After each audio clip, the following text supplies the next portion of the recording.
প্রযুক্তি জীবনকে শুধু সহজ করেনি, সহজলভ্য করেছে নিষিদ্ধ বস্তু কিংবা দণ্ডনীয় অপরাধমূলক কাজও।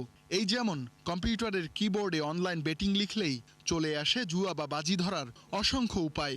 মোবাইল নম্বর দিয়ে মুহূর্তেই করা যায় রেজিস্ট্রেশন।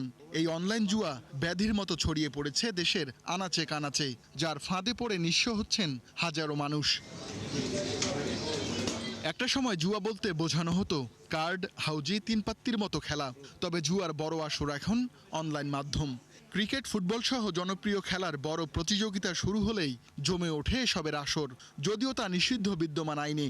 তবে ভয়াবহতা ঠেকাতে এবার পুরনোটা বাতিল করে পাশ হলো নতুন জুয়া প্রতিরোধ আইন 2026। সুযোগ আছে আলোচনা করার। বাংলাদেশের প্রেক্ষাপটে জুয়াটা অ্যাকচুয়ালি আমাদের নিষিদ্ধ, এবং জুয়া খেলার জন্য আপনার যে ধরনের মানসিক এবং আর্থিক স্থিতিশীলতা দরকার, সামাজিক কালচার দরকার, সেই কালচার সামাজিকতাটা বাংলাদেশে এখনও হয়ে ওঠেনি। সেটা আইনি অবকাঠামোতেও এবং পাশাপাশি আমাদের আর্থসামাজিক প্রেক্ষাপটেও। নতুন আইনে স্পষ্ট করে বলা হয়েছে, হাউজি, লটারি, পাশা, পোকার, কার্ড গেম, মূল্যবান বস্তু, অনলাইন অবকাঠামো সবই পড়বে জুয়ার আওতায়।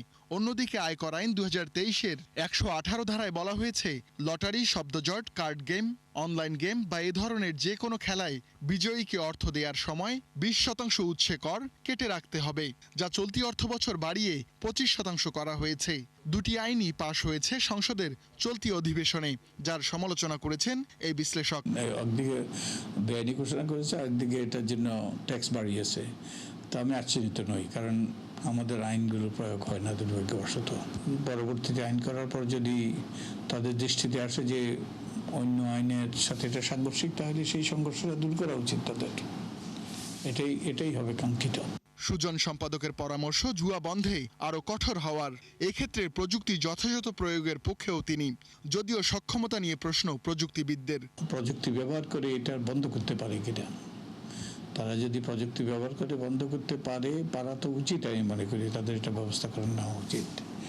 আর তাদের আইনশৃঙ্খলা রক্ষাকারী বাহিনী যারা এগুলো করছে কিংবা মানুষকে প্ররোচিত করছে এগুলো করার জন্য, তাদেরকে চিহ্নিত করে তাদেরকে দৃষ্টান্তমূলক শাস্তি দেওয়া দরকার। আমাদের যে সিস্টেমটি আসলে কন্ট্রোল করে বা যেটা ব্লক করে, সেটা শুধু ওয়েব প্ল্যাটফর্মে বন্ধ করতে পারে, অ্যাপ প্ল্যাটফর্মে তারা বন্ধ করতে পারে না। তো আমরা কতজন আমরা ডেস্কটপে বসে জুয়া খেলি, সবাই মোবাইল দিয়েই খেলে।